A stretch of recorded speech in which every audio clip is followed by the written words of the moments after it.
बिस्मिल्लाहिर्रहमानिर्रहीम, अस्सलाम वालेकुम। मैं ये आज जो सिंगल क्रोशिया बनाया था ना, उससे आगे मैं डबल क्रोशिया बनाना बता रही हूँ। ये मैंने एक बना के रखा हुआ है।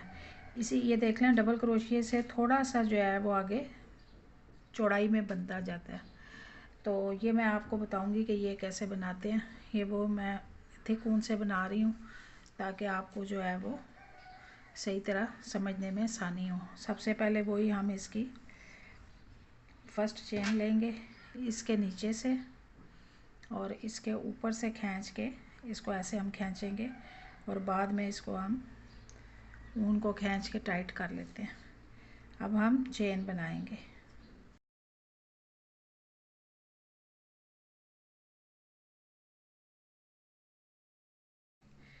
अब हमने क्या करना है कि पहले ही इस ऊन को क्रोशिया के ऊपर ऐसे ले लेना है, और ये पहले वाली चेन को छोड़ के इस सेकंड वाली चेन के अंदर डालना है, और फिर एक और ऊन को इस हुक से बाहर निकालना है।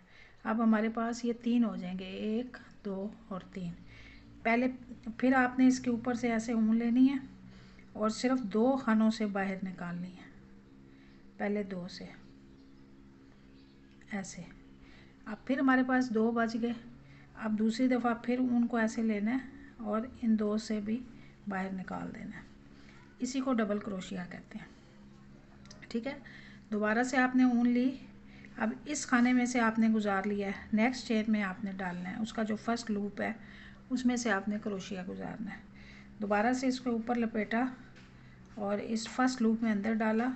इसको यहाँ से हमने ऐसे बाहर निकाला, पहले 2 खानों में से निकाला, फिर 2 रह गए, फिर इन 2 में से बाहर निकाला। ठीक है, ये डबल क्रोशिया। इसको ऊन को आपने नीचे से ऊपर लेकर आए, फिर अगली चेन में डाला ऐसे, फिर यहाँ से हम ऐसे बाहर निकालेंगे, 3 हो गए। अब ऊन को दोबारा लेकर पहले 2 में से बाहर निकालेंगे और फिर अगले 2 में से बाहर निकालेंगे। ये देखें, ये ऐसे फिर हमारा चौड़ाई में बन जाता है। ठीक है, दोबारा इसको आप ऊपर ऐसे नीचे से क्रोशिया ऐसे करके इसके ऊपर आपने हुक में ले लेनी होती है ऊन। ठीक है, अब अगली जो चेन है, ये आपको 3 धागे नज़र आ रहे होंगे, 1 2 3। ये जो फर्स्ट है पहला अकेला, ये देखें, ये मैं आपको ढीला करके दिखा रही हूँ। ये पहले में से आपने डाला, इस ऊन को आपने बाहर खींच लेना है, फिर ये 3 रह गए। ठीक है, आप पहले 2 में से बाहर निकालें और फिर 2 रह गए, फिर 2 में से बाहर निकालें, दोबारा ऊन लपेटें, अगली चेन में डालें और फिर इसको बाहर निकाल दें। फिर हम ऊन लपेटेंगे, फिर 2 से निकाला और फिर 2 से निकाला। ये डबल क्रोशिया। अब आपने ये पूरी जो चेन्स हैं इसको ऐसे ही बनाएंगे तो ये आपका डबल क्रोशिया से एक पूरा बन जाएगा। अगली वीडियोज़ में मैं आपको बताऊंगी कि भाई जहाँ पे हमने स्वेटर के खाने बढ़ाने होते हैं वहाँ पे हम कैसे बढ़ाते हैं, जहाँ पे हमने घटाने होते हैं वहाँ पे हम कैसे घटाएंगे। ये देखें, ये डबल क्रोशिया। ये मैं आखिर तक बना लूँ फिर मैं आपको दिखाती हूँ।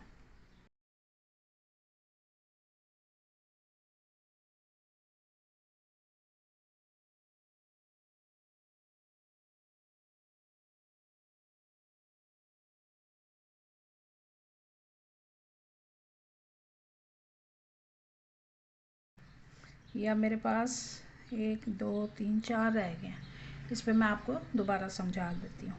पहले आपने लूप को ऊपर लेना है, फिर चेन के अंदर डालना है, फिर इसको आपने बाहर खींच के निकालेंगे तो ये 3 हो जाएंगे।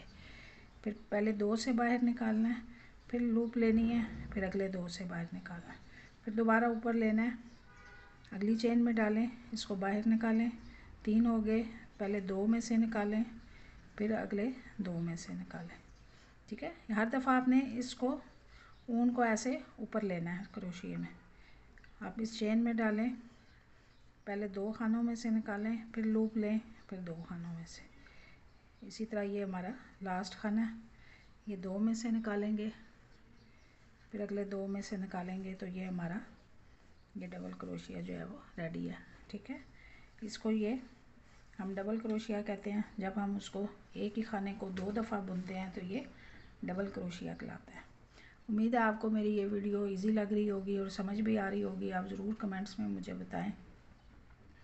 इंशाल्लाह नेक्स्ट वीडियो के साथ मैं आपको आगे हाफ़ डबल क्रोशिया बनाना बताऊंगी। आप मेरे चैनल को लाइक करें, सब्सक्राइब करें और बेल आइकन को प्रेस कर दें।